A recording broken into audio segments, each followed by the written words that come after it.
Today we will be discussing inventory management. This can be controlled by the entire team or one specific inventory manager. So you can help with the component of this, or there might be one specific person in the practice that goes over inventory. So this is where we're talking about ordering and managing supplies in the dental office, how we're going to be communicating with the team on what the practice is going to be, communicating with dental reps on how we might be ordering. So this can be clinical supplies, how you're going to communicate with your lab cases, or anything that has to do with the business. So a lot of this can be really, really time consuming, and it can be a lot for one person. So that's where maybe there is a whole team aspect depending on the office, or maybe one person that's very, very organized will do something. So we have to make sure that we have a well organized system to keep everything in harmony with the practice. So you want to make sure that nobody runs out of supplies, that there's some sort of communication on how inventory is going to be managed. So this sounds like it could be really, really easy and not that big of a deal, but again, if we're running out of supplies and you need something really specific for a procedure and you don't have it, and you're in the middle of a root canal and you don't have a specific cement that you need, that could be a huge problem if you think about it. So you got to make sure that this is really, really well organized. So there are two components to a inventory management system. One is computerized and one is manual. I personally like to keep both of them in the practice. I know nowadays everything's computerized, but I like a good mixture of both computerized and manual. So part of the computerized management system, this is going to help you keep track and keep control of your supplies. So for example, you have a supply warehouse that you order all of your PPEs from, or all of your standard supplies. So that can be ordered on an online system, and with that you can track what you've ordered before, what you order regularly, and then this can help generate what you might need to order, or maybe you forgot to order something and you look and you see you haven't ordered it in a little while, so it might be a good time to go check your supply closet and see what you may need. So large supply houses, they use a management system. This also helps you keep track of delivery and receiving. So if it says, you received it, just like the mail or UPS or something like that, and you haven't received it, you can give them a call and say what's going on. For example, in these hard times right now where, nobody's getting masks or things are really, really behind right now, that's helped us out a lot. And the chancellor, we usually get something in a week. We haven't received it in a week and a half. What's going on, and check to see from there. So you can see how in these times it helps out a lot. Manual inventory is most important in inventory management to determine what supplies needed to be ordered. So particularly in my office, this is the number one component of the system. Yes, you can have everything computerized and organized, but how are you going to know when you run out of supplies or what you need? So again, every office is going to be different on how they use each component, but in my specific office, this is very, very, very important. So you want to make sure that you have a list of the items that need to be ordered. So for example, you could have a tag. So let's use something as easy as gloves. So we order 20 boxes of gloves at a time because we all use the same sizes, but our other doctors use different sizes. So say we have 20 boxes.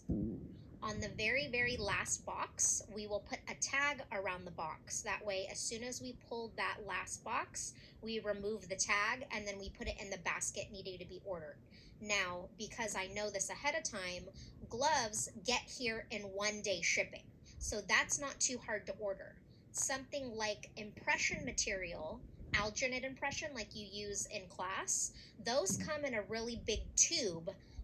But you don't want to wait until you get all the way down to the end of the tube. So we will put a whole bag inside a canister, and then we'll have a whole nother package, a backup package, if you will, to order for the next one. So when we get to that very last package, we'll pull the tag and we'll put it in the basket, and that will let our ordering manager know, okay, I'm going to go place my order. What do we need to order? And she goes to get all of those tags, and that easily says what we need to order.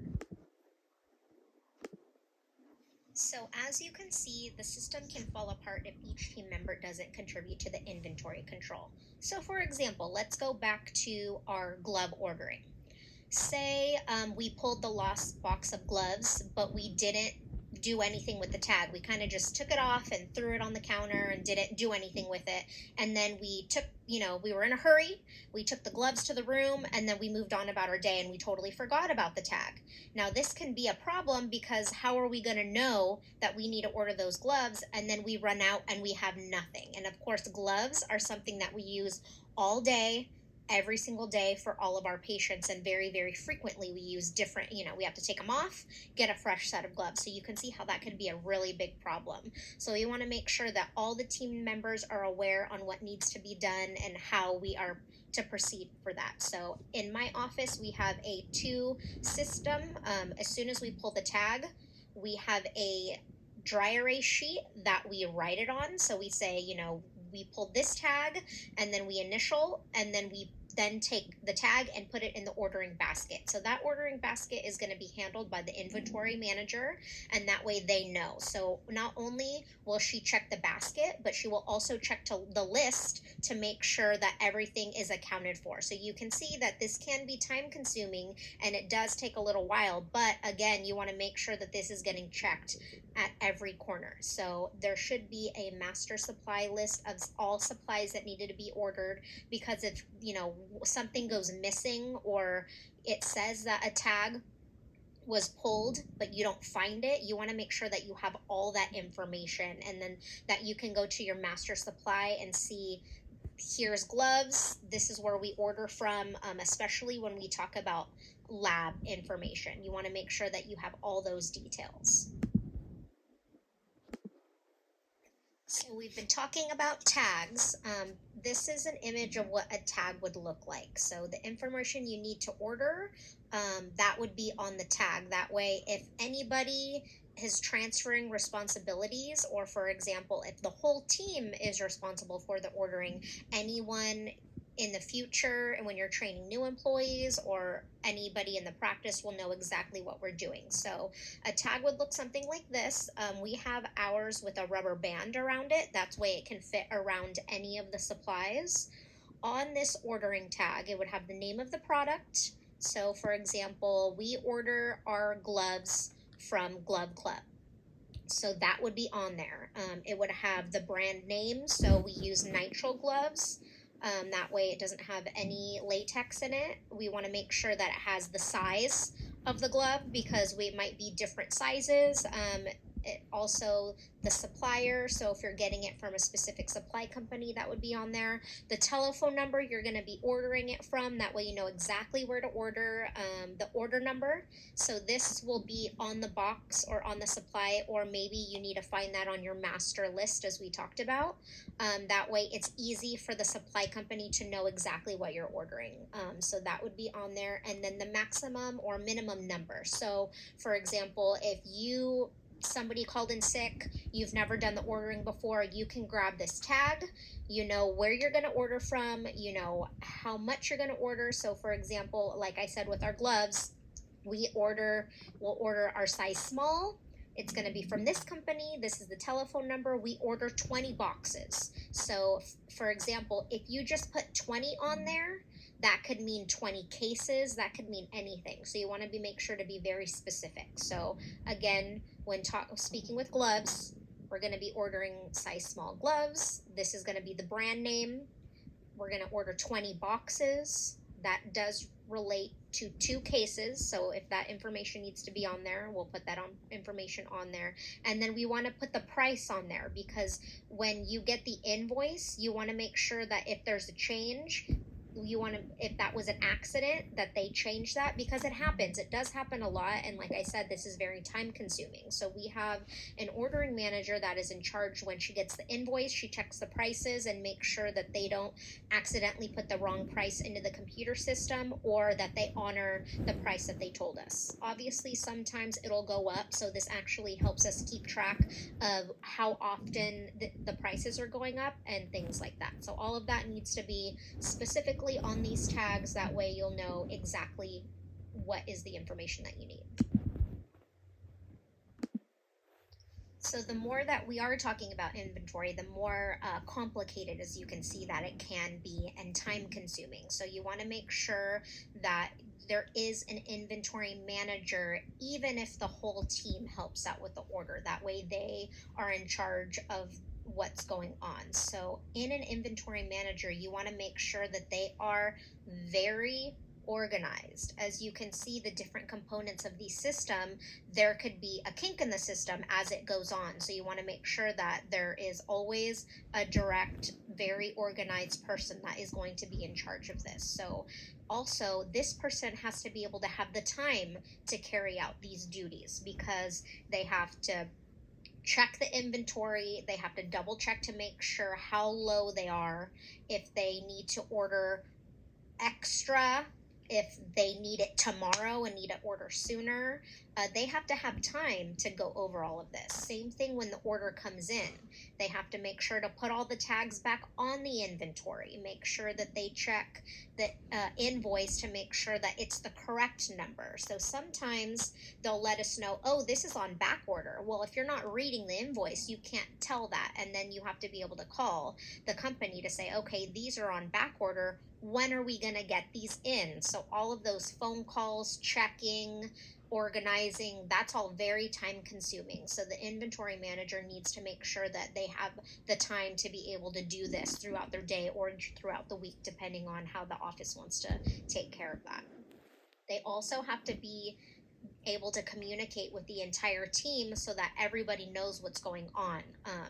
So communication is huge, and be able to keeping this organized. Another thing is good at budgeting. So someone that's not, I wouldn't say aggressive, but really, really great at asking for deals, because, you know, if you, something that you order a lot of, an inventory manager might say, hey, you know what, we order a lot of this supplies. What kind of discount can you give us on this? You have to be comfortable to ask those kinds of questions, and make sure you look at the budget. So for example, our cements are very, very expensive. Our composite is very, very expensive. So if you run out of all of these at the same time, that's going to be a really expensive order. So somebody that is the inventory manager has to be able to make these judgments on, do we need this right away? If we need cement and composite and a lot of other very expensive items, what do we need right now? What can wait? Sometimes it just doesn't work out that way, and we need everything, because in my office we are never allowed to run out of anything. So somebody has to be really, really good at budgeting. And as you can tell, if they're doing all of these at the same time, it's very time consuming. So their duties have to make sure that they develop something very, very accurate, and that they ask the team, because there might be a different way to do things, or maybe a team member say, you know what, we've done it this way all these years, I notice, you know, try this. And they have to be open to trying new things as well. So all of these are very, very important on keeping things organized. And as you can see, this is very important to make sure to keep the office supplied. So these are some important guidelines when ordering supplies, whether you're the manager or not. You want to make sure that you are prepared. So something that's really important that we do is we review with the dentist before we place any order, because sometimes they could learn in a class about a product, or sometimes they're like, you know what, I don't like this product, I want to change it. So you want to make sure they're in the know about everything that's going on. Also, if the dentist is a private practice and they own the practice, you know, sometimes they want information about the budget as well. So you want to make sure to double check with the dentist to make sure they don't need anything extra or want any changes. Again, be specific. know exactly how much is needed, make sure that nothing gets missed, make sure that there's any changes and that we have a good system going and nothing is missed. Something that's really important as for the inventory, it has to be well organized. So depending on if it's on a shelf or in a closet, or depending on where you keep that inventory, if it's not organized and you can't easily see what you have, it's hard to keep track of. So handling back orders is something that I did discuss in a previous slide very briefly. So this means when a company cannot fill your order completely. So back ordering is something that you're going to want to know what it is for future tests, quizzes, assignments, things like that. So if an order cannot be filled, there's two things that you can do. So either the company will call you and let you know, hey, we do not have this product, we will not be able to ship it out. Some companies will let you know when, some won't. So for example, right now masks are on back order and they do not know when that'll come in. So there's two things that you can do. If it's not critical, so you don't need it right away, then allow the company to let that ship out to you when it can come in. Or if they give you a specific date, then you'll know when to wait for it. If it's something critical that you need right away, you will go ahead and cancel that order and find somewhere else to order it in the meantime. Usually we're very, very faithful to the companies that we're ordering from, so we will usually allow them to send us the order still, but quickly order maybe a smaller amount from another company. So this is a couple items of terminology that you can go over and just make sure you're comfortable with.